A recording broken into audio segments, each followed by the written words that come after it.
I've got three cars that you haven't seen yet. One is good, one is better, but which one is the best? Hello, welcome back to the circuit. My name is Mark and this is SlotTrackRacer.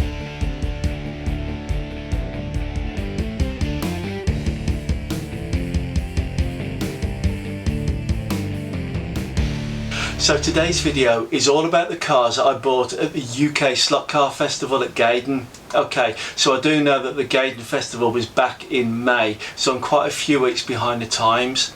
But I did buy three cars and so far I haven't shown them to you yet on the channel.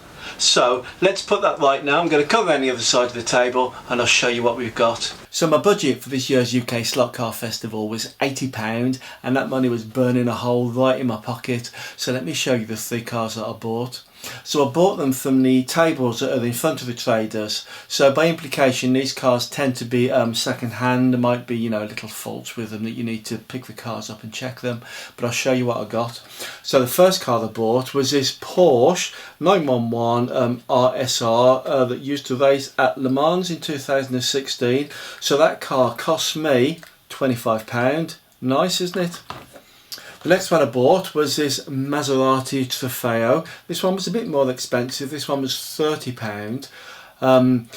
This used to race in the Maserati Trofeo World Series, which was a World Series in 2012 just for Maseratis. That's quite interesting, isn't it? And then the last car that I bought was this VW Passat, and this is from the British Touring Car Championship. This one I also paid £25 for. So if we get together and do the maths, that's £25, £25 and £30 is £80. Bingo bango, I was right on budget. But out of those three cars, which one do you think is good? Which one do you think is better? And which one is the best? So what we're going to do today is we're going to review them all side by side. I'm going to put them in their scrutineering bay. We'll take the tops off, have a look at them all. We'll put them on track and do some testing. We give them a 2-minute challenge and a pace of car pursuit. And then at the end of the video, I'll tell you which one of the three cars is the best.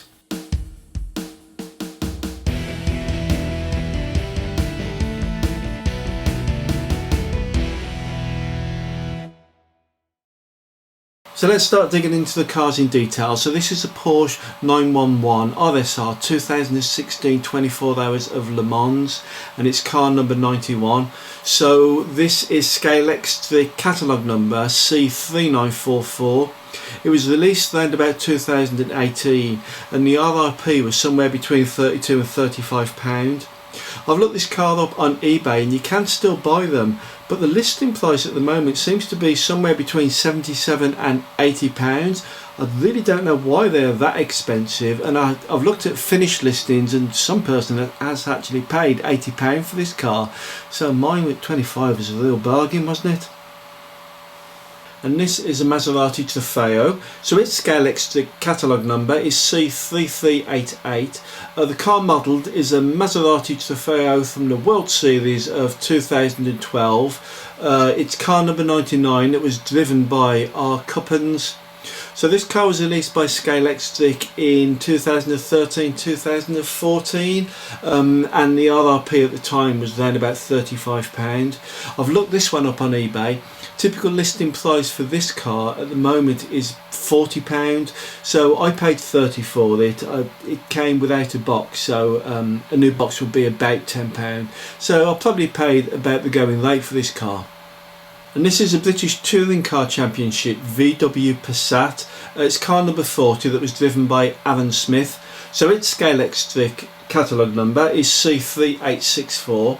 This was released around about 2017 and the RRP for this would have been around about £40. I've looked on eBay. The price for this car at the moment is coming up as £40-ish. So I paid 25, no box, so add a box, £10, that would have been 35. So again, for me, this seems like quite a bargain for me to have bought from the show. So what we're going to do next is get all the tops unscrewed on these cars, and we'll get the scrutineers bay set up, and we get all the cars lined up side by side. While I do that, let's have a look at each of the cars in real life.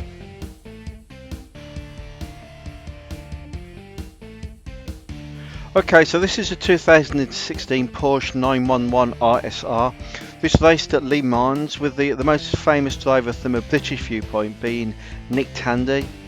The car used a 4-litre flat 6 engine that gave around 470 brake horsepower.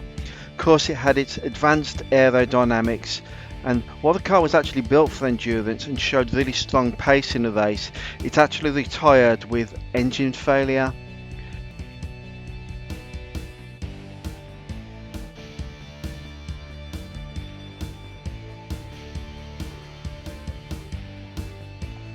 Renault Cuppins raced the Maserati Trofeo in the McAfee livery in the 2012 Maserati Trofeo World Series. This was a one-make championship for identical cars. The Trofeo ran a 4.7 litre V8 engine with about 450 brake horsepower. The cars could have race suspension and aero tweaks, but otherwise were just factory fitted. Cuppins dominated the series with consistent wins.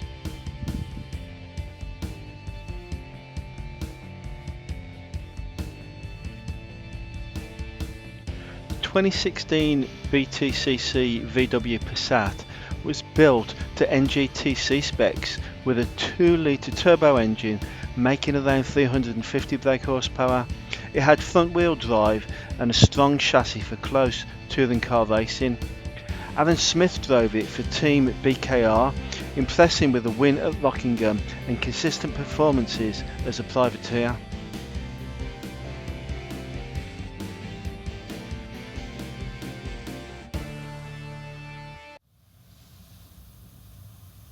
So welcome to my all-new scrutineers base. So I've got all 3 cars lined up here. We're going to have to go quite quickly because we've got a lot coming up on later on in the video. So we've got the Porsche on the left, the Passat on the right, and the Maserati in the middle there. The liveries are all bang on, faithful reproductions of the real cars. The only unusual thing is this Passat has got the Dayglow orange wing mirrors, whereas Andy Smith's version of the car has the Irish tricolour colours on his wing mirrors.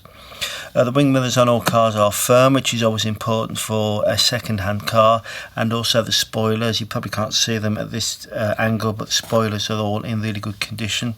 The only unusual thing, well, poor thing really, is the this little aerial on the Passat is a little bit wibbly wobbly, so there's a chance that we might lose that as we go down the track. All the cars have got working headlights, front and rear. So the next thing to talk about is the dimensions of the car. So I've weighed them each. The Porsche comes out at 76 grams, Passat at 82 grams. The Maserati is a real big beast at 93 grams. That's 17 grams heavier than the Porsche. Also, the wheelbase on the Maserati is quite considerably longer than the other cars. So the Porsche comes out at 77, the Maserati 92 and the Passat 85. All the front and rear wheel tracks are coming out between 58 and 60 millimeters. I wanted to mention the centre of gravity on the cars. On the Porsche, the centre of gravity is 39 millimeters behind the front wheels. On the Passat it's 44 millimeters, and on the Maserati it's 55 millimeters. But when you put them on the track with the effect of the magnet applying, that moves the centre of gravity back. So in the Porsche it's 55 millimeters, in the Passat it's 60 millimeters, but in the Maserati that centre of gravity is 78 millimeters from the front wheel. That means like quite some considerable weight is pressing down on the rear axle. In fact, it's 85%. So if you think the car weighs 93 grams, 78.8 grams of that is actually pressing down on the back wheels. And that's important because it means that the back of the car is a lot heavier than the front of the car, which is good for grip, but it also means that the guide blade on the front of the car is going to be too light, so it may flip out on corners. So when we do the track testing, we'll see if that happens. The Passat is the most balanced of the cars, but even so it's got 70.6% of its weight all resting on the rear axle, which comes out at 57.9 grams. So now we're looking at the interior of the cars, and again it's Porsche on the left, Passat on the right and Maserati at the back there. These two cars have got inline motors and Maserati's got a sidewinder. So if we talk about the gear ratio, on the inline motors it's 9 teeth to 27, and on the sidewinder it's 11 teeth to 36. I used an online tool to do some calculations, and I worked out that the maximum speed for each of these cars, bearing in mind it's the standard 18,000 RPM S-Can motor, and that the tyres would be then about 21 millimeters. So the standard theoretical fastest speed would be 6.6 meters per second for the Porsche and the Passat, but the Maserati, because of its unfavourable gear ratio, would only be 6.05, so that's nearly half a metre per second slower than the other two cars. I took the weight into consideration and asked it how fast it could accelerate up to its maximum speed. So basically it's 0 to 60 type measurement. For the Porsche it was 0.092, for the Passat it was 0.1, and for the Maserati, because of its extra mass, it was 0.093. I've often complained about Scalextric's use of nylon gears in the gear train, and it's actually quite significant in the Passat. So let me show you that. I'm just going to move the other two cars out of the way.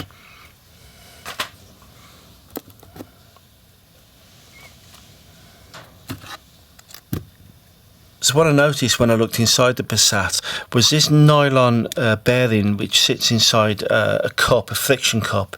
That cup was actually fatigued and fractured, so there was no force holding it in place. And what I noticed was as the car was going down the track, the motor was trying to lift the axle out of the body, and I couldn't figure out what was going on. What it turned out was one of the teeth on the crown gear had actually got damaged in the past, and because it's like quite a soft nylon, the tooth had become chewed, and as the motor was spinning, when it engaged with that chewed up tooth, it couldn't spin anymore, so it just tried to force the axle out the way.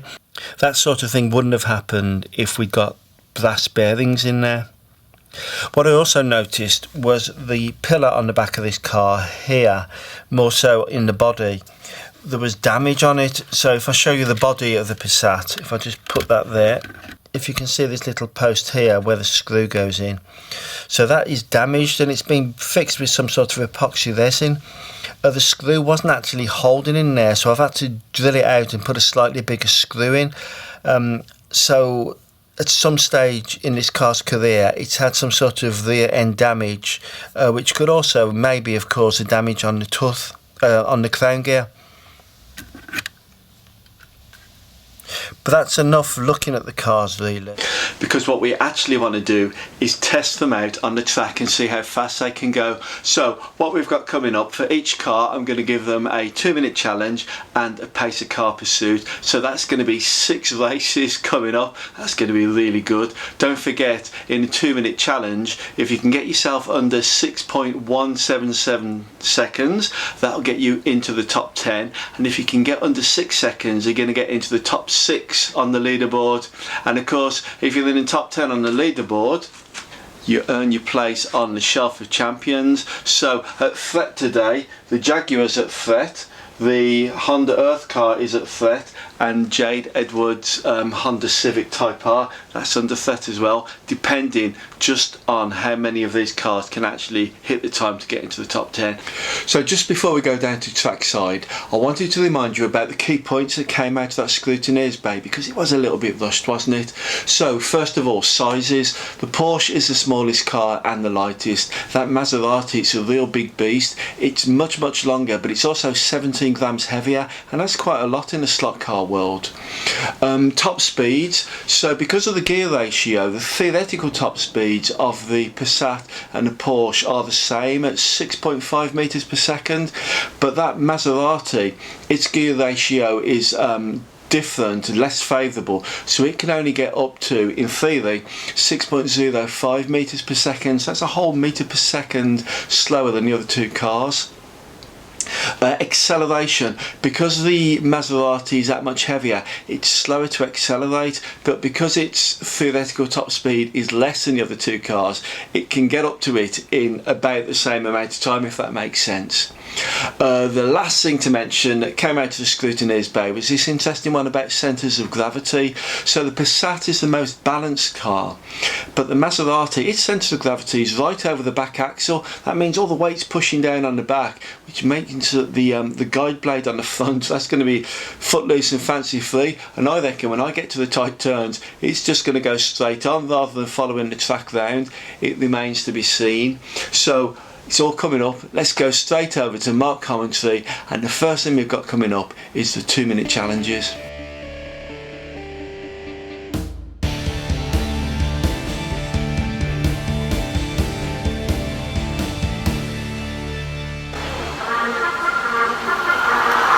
Hello everybody, my name is Mark Commentary, and I'm going to be describing the action in the 2-minute challenges. So this is the Porsche 991 on the starting grid, ready to start its challenge.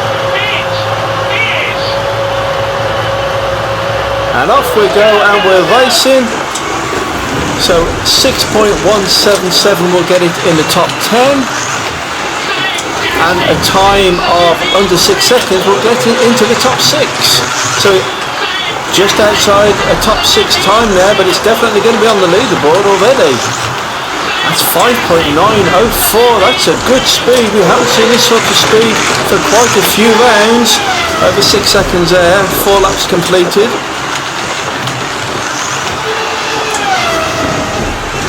Coming round till the end of lap 6, and that's 5.726.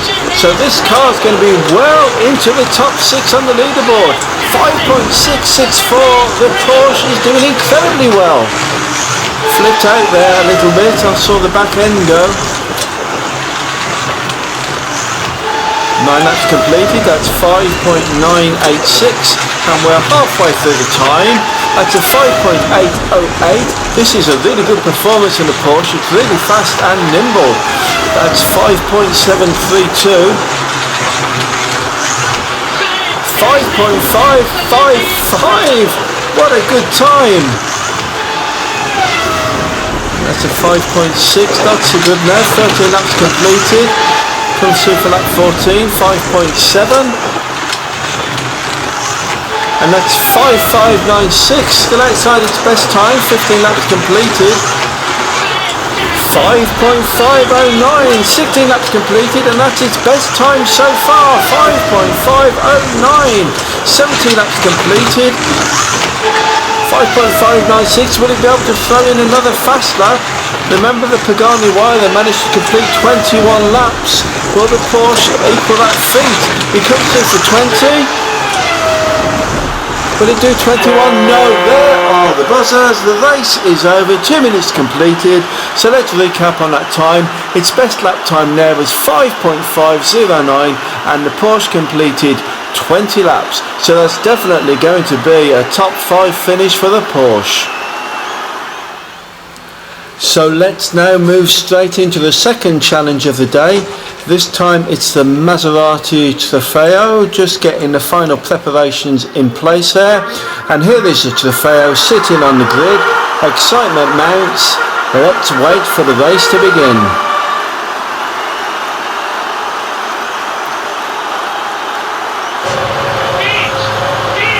The lights are on.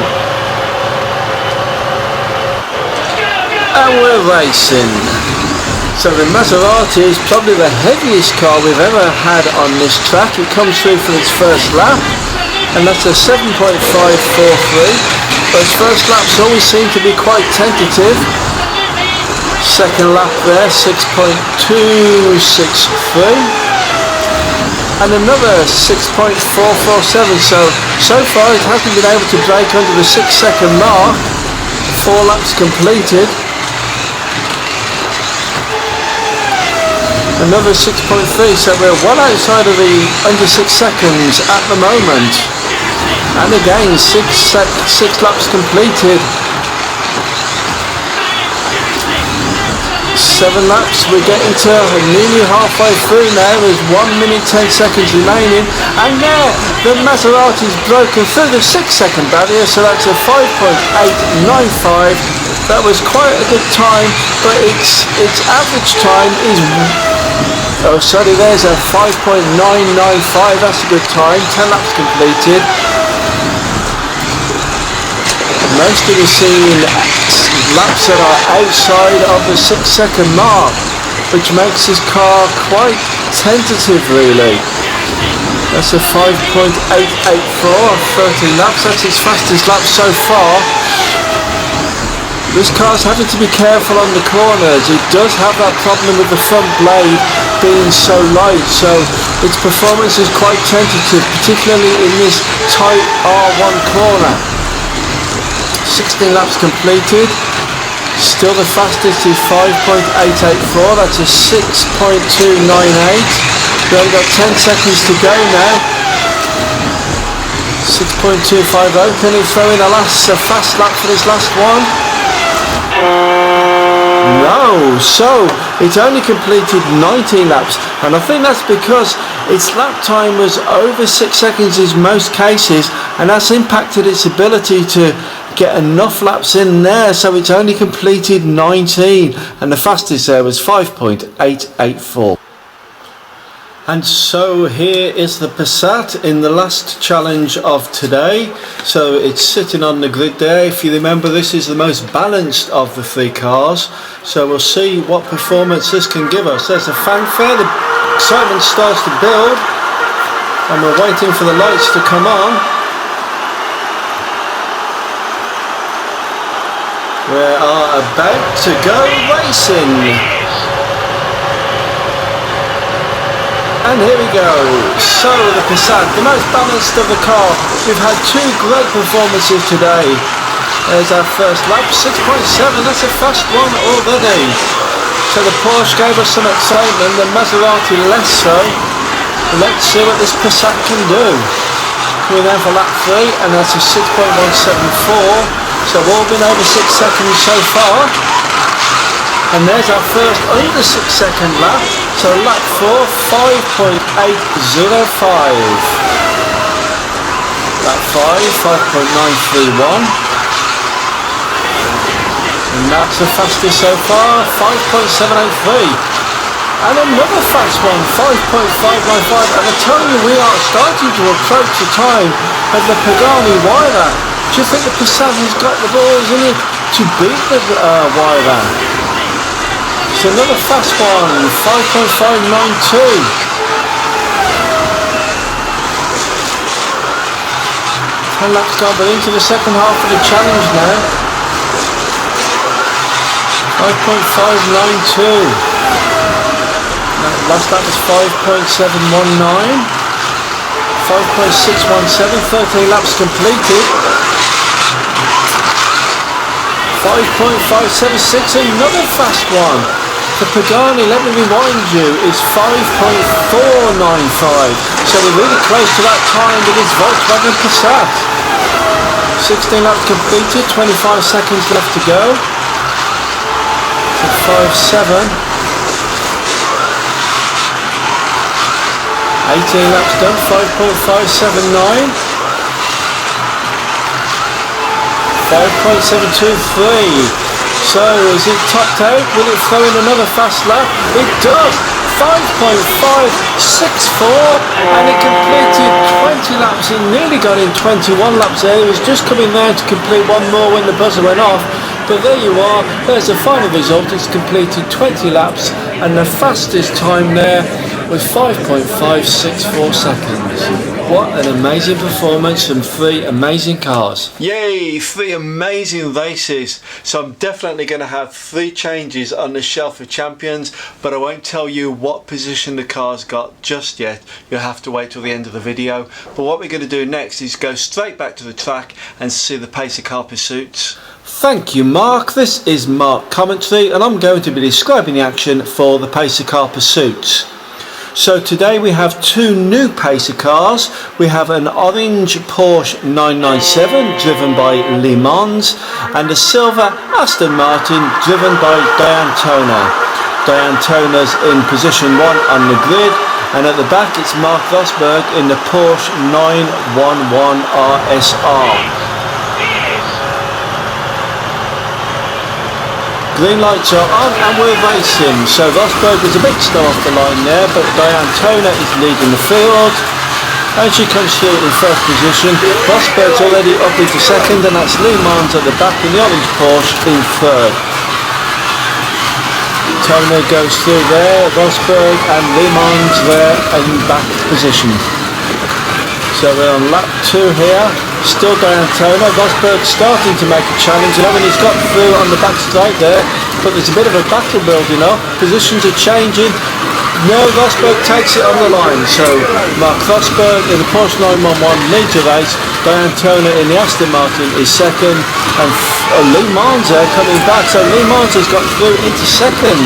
So the orange Porsche is in second place now. That's Rosberg, that's Mans, and that's Toner. So will the position stay like this till the end of the race? We're on lap 6. There's Rosberg, there's Le Mans, Diane Toner at the back. And again, Rosberg comes through, it's Porsche, followed by Aston Martin at the back. Diane Toner in the Aston Martin is the back marker, but we're on the last lap now. Will Rosberg come through and take the checkered flag? He's coming into the home straight, and he comes through and wins. And that's Le Mans in the orange Porsche in second, Diane Toner in the silver Aston Martin in third. Let's have a look at that race on the scoreboard here. So it's quite a slow race. The fastest lap time there was 7.239 seconds. That's a slow time.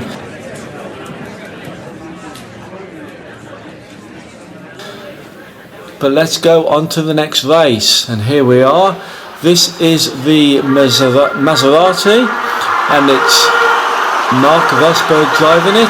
Diane Toner again is on pole in the Aston Martin, and Le Mans in the orange Porsche in second position on the grid.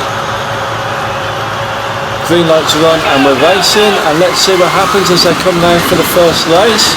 Diane Toner's leading it. Diane Toner comes through in first, Rosberg is in second, and Le Mans is at the back already. And there's Rosberg, takes the lead on the second lap, so Rosberg in the Maserati is already through into first. Diane Toner's chasing him, and that's Le Mans there just in the orange Porsche at the back. This looks like Rosberg in the Maserati is building up quite a strong lead here. He is. It's beginning to turn into a bit of a procession. So unless Rosberg beats slots here, I think he's got his race sewn up, and we're only on lap 5. Looking at the line there is Rosberg. We're following him round. There's the Aston Martin with Diane Toner, so a long way behind. Rosberg goes over the line there. Diane Toner in the Aston Martin, Le Mans in the Porsche. So if you look, there's a big gap between all of these cars. On lap 8, and I think that Rosberg in the Maserati Trofeo really has his race set up. He's on his last lap now, coming through. Comes through around that R1 into the home straight, and he takes the checkered flag easily. Here's Diane Toner coming through in second, and there's Le Mans in the orange Porsche in third place. So that race really, it was all over by lap 2 when Rosberg went through in the Maserati. The best lap time there was 7.082, so that's a little bit faster than the last lap. But here we go now with the final race, and this is the VW Passat. So Rosberg in this race is driving the VW Passat. Same drivers in the other cars, Diane Toner going off in pole, and Le Mans in second position on the grid.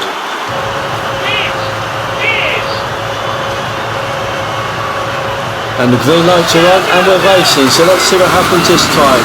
Already Rosberg in the Passat has worked his way through into second, but he's stuck behind Diane Toner. Diane Toner's holding him up in traffic, but has he switched lane? Yes, he has. So Rosberg there's cleverly switched lanes. It should allow him to get past Diane Toner on this lap. Yep, he's taking the lead and he's through on lap 3, he's in the lead. Diane Toner in second, and that's Le Mans a long way behind in the orange Porsche. So Rosberg building up a steady lead in the Passat, goes over the line there, we're following him round. That's Le Mans just going over the line there, he's a long way back in third position. It's quite a procession now. There's a good 3 seconds between each car, so it's nearly a whole lap. In fact, it looks like Rosberg is bearing down on Le Mans with an attempt to lap him. Whether he'll get through before the end of the race, I don't know. We're on the last lap, so let's see what happens. And it's close, there's Rosberg in the Volkswagen Passat, took the checkered flag. Here comes Daytona in the Aston Martin in second, and Le Mans in the Porsche there, nearly lapped. He wasn't quite lapped, but it was a long way behind. The fastest lap in the last race was 7.443 seconds. So 3 clear victories for Mark Rosberg, first in the Porsche, then in the Maserati, and finally in the Passat.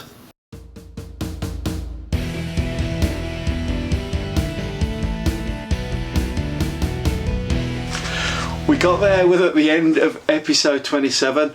I really do hope that you are enjoying the content, and if you've stuck with me, thank you, it means so much.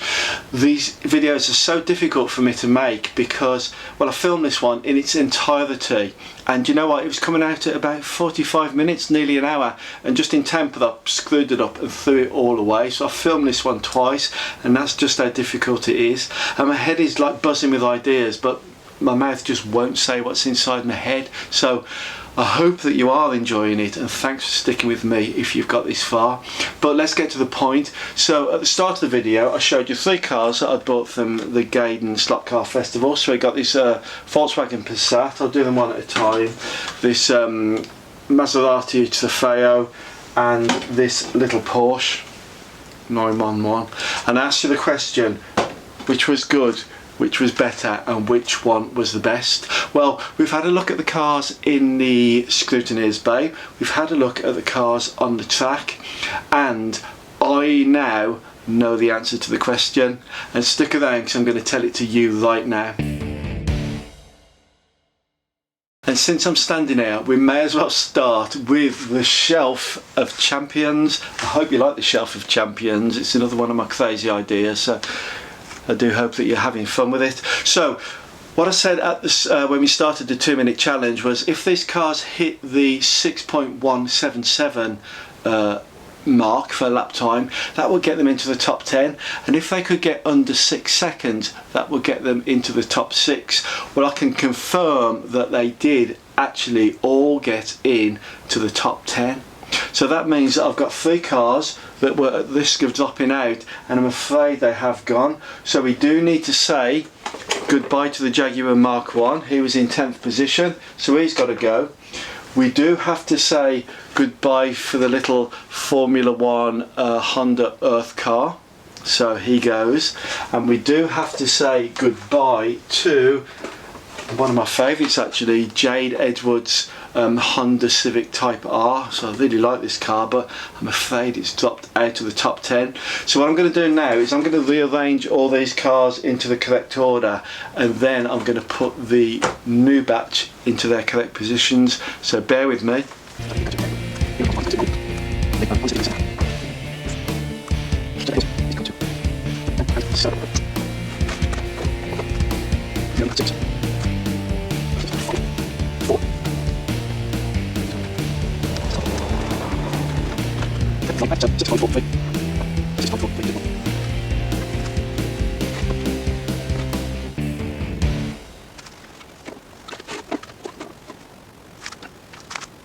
So let's start with the Shelf of Champions. So I've made the adjustments. I've got 3 spaces on these shelves, and you're going to see where the cars will fit in. So first of all, let's go through everything that's dropped down. So in 10th place now is the Lancia Delta, so it's at risk of going out next. 9th place we've got this BMW 125. In 8th place we've got Snedden's Honda Civic Type R. 7th place, Jake Hill's BMW 330i Sport. 6th place we have a new entry. So in 6th place goes the Maserati. So have I got his time? The Maserati did its lap in 5.884 seconds, and it earns 6th place. Fifth place, dropping down by 3 places, is the Mercedes AMG GT3 car. The former second car, which was Max Verstappen's Red Bull car, so he's gone down to 4th, that's right. So we have a completely new top 3. Unfortunately, nobody has still beaten this damn Pagani Huayra, which I want something to beat it, but we got really close. So in 3rd place was the VW Passat with 5.564. That's a really fast lap time, so it goes into 3rd. So that means 2nd place was this little Porsche, the Porsche 911 RSR. So its lap time was 5.509. So now I'm reading my notes over there. 5.50 seconds. Earns it 2nd place on the Shelf of Champions, and there it goes. So a whole new Shelf of Champions, 3 new cars in there. Still the Pagani Huayra with 5.495 seconds is the fastest car that I own, but not for long, I'm sure. Something's going to top it off on the leaderboard. So that's the performance side of things, but when we did the review in the scrutineers bay, I've also done some scores for that. So let's get those up on the screen and I'll take you through those right now. So here's the scores that I've given the cars. Now there's some things in here that I didn't actually show you on the video, just in the interest of time. I just didn't have enough time. So the Porsche, first mark is for detail. I've given this car 3.5 stars, and the reason for that is it was a bit dull, and it had these funny little black moulded exhaust pipes on the back that was sort of almost like a toy, babyish. Didn't like them at all. So I marked the Porsche down on detail. Its performance, though, as we've seen with the Shelf of Champions and the 2-minute challenge top 10, it's got right up there in 6th position. The mathematics that we did told us that it would be a fast car. And it would accelerate the fastest because of its lightweight. The centre of gravity meant it was reasonably well balanced. It wasn't as well balanced as a Passat, but it was well balanced, and that actually came out in its track performance, and that's why I've given it 4 stars. Its mechanism, standard Scalextric mechanism, nylon bearings, normal gear ratio 1:3. So I've given it 4 stars for that, purely because it's dull really. There's not that much to say about the mechanism. Obviously it would be better in brass, but we don't get that from Scalextric. Its quality, again, it was lovely and robust. So we're talking really not about the quality that Scalextric delivered it in, but the quality that I picked it up from that table in the show. So it's still in really good condition, so I've given it 4 stars. And its value, well, when I looked on eBay, as I said, this car seems to be selling for £70 or 77 to 80. I can't understand why anybody would want to pay that much money for this particular car, but I got it for 25, so really in terms of value for me, it's a 4.5 stars. Let's move on to the Maserati Trofeo. So again, the detail on this car was absolutely in keeping with the real car. Total 100% accurate representation. I did like the Belgian flag on the wing mirrors. This did have separately fitted exhaust pipes that looked really cool. I didn't show you to them in the video, and the thing about them was it made it difficult to get the top off the chassis to remove the carcass. But nevertheless, it was fine detail, so I've given it higher marks. I've given it 4 stars. Its performance, so the mathematics we did said that this car was going to be heavy and slower to accelerate. It had that sidewinder motor, which controversially I don't actually like that much, and that was actually played out when I put it on the track and put it into the 2-minute challenge, because although it's hit the top 10, it's only got into 6th position, so I've given it 3.5 stars. The mechanism, as I say again, I'm not really keen on the sidewinder, and it just seemed slower, it seemed a bit noisy on the track, so 3.5 stars. The quality of the car was absolutely brilliant. This car had the best cockpit. It's got a lovely roll cage in there, and they've used different colours in the cockpit, so when you look through the windows you can actually see the detail. The Passat, it was all black in there. They'd even moulded the driver in black, so you couldn't see anything. They may as well have blanked the windows out. But we're talking about the Maserati Trofeo. Its quality was really good in my opinion, so I've given it 4.5 stars. Its value, so I did get it a little bit cheaper, but if you think I bought a version without a box, and I needed to spend £10 to get a box to put it into, so that would put it in keeping with what the current prices are on eBay, perhaps about £5 less.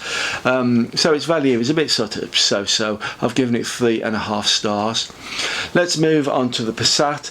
The detail on this, and I've marked this down, and the reason for that is the car in reality had Irish tricolour mirrors, and Scalextric have done these funny bright orange dayglow mirrors or bright pink dayglow mirrors, so that's, you know, it's not an accurate representation, so I've marked it down 3.5 stars. The performance, this was actually a lovely car to drive. When I did the mathematics on it, the weight was only just slightly higher than the Porsche, the wheelbase was that little bit bigger than the Porsche, and the centre of gravity meant that the car was nicely balanced. And when he went down the track, it was actually really smooth to drive, and I really enjoyed driving it, so I've given it 4.5 for performance. And of course in the 2-minute challenge it got up to 3rd place as well. Its mechanism, so this was a car that had a chewed up tooth on the plastic crown gear, and that was causing the back axle to lift out of its holder, and over time it had caused that holder to fracture and crack and break away. So I've marked it down on the mechanism. Again, nylon bearings, why do it? Why not put brass ones in there? But it's Scalextric, nylon is what they do. So anyway, 3.5 stars because it had a chewed up tooth. The quality of this car, as I'm saying again, it's not how Scalextric delivered, it's how I picked it up at the Slot Car Festival show, and this car hid some damage that I didn't know until I got it home. So the post that held the body to the chassis at the back had been broken and glued up quite nastily. I had to drill that out to take a new screw, and I say it had that fractured cup holder for the rear bearing. So I'm marking it down on quality. I'm only going to give it 3.5 stars. Its value, I paid £25 for it. I add the cost of a box, that puts it to £35. I look on eBay and they cost about £40 to buy new, so I think I got it cheaper than what I would have had to pay on eBay, so I'm going to give it 4 stars for the value. It's not as good value as the Porsche, but it's better value than the Trofeo. So let's now reveal the final scores. So we have a tie in 2nd and 3rd place, so the Trofeo and the Passat both have got 76 points, but the Porsche has got 80 points. So using the mathematics, that tells me that the Porsche is definitely the best car. In terms of which one was good and which one was better, I'm going to say the Passat was good. So the scores are absolutely equal. I've got to just go on personal opinion, and to me the Passat was the better car. The Trofeo, it looked lovely and I really liked the car, but it was just big and noisy and awkward to get down the track. What I didn't mention, sorry, that the way the car was balanced, because of all the centre of gravity being on that rear axle, what you didn't see in the video is every time I got to a turn, the car just went straight on in a straight line, because the guide, there was no weight sitting on the guide or the weight sitting on the rear axle, so it couldn't cope with going round corners really. So there we go then. The Trofeo is good, the Passat is better, but the little Porsche, that's the best. And that is it. Finally, I've got to the end of the episode, so I really do hope that you enjoyed it.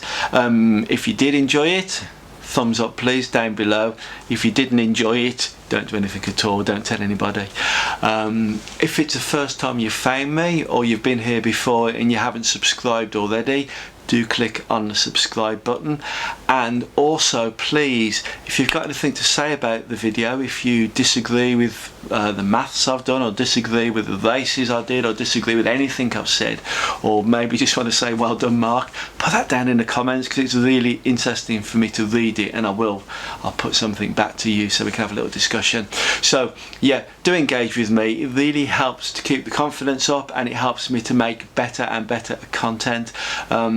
I've enjoyed this episode so much. I've tried to fit a little bit too much in, I think, so I've probably run over time hideously. If you've stayed right till the end, thank you. That's all of this for this episode of SlotTrackRacer. So if I don't see you through the week, I'll definitely see you around the circuit. Okay, so bye for now.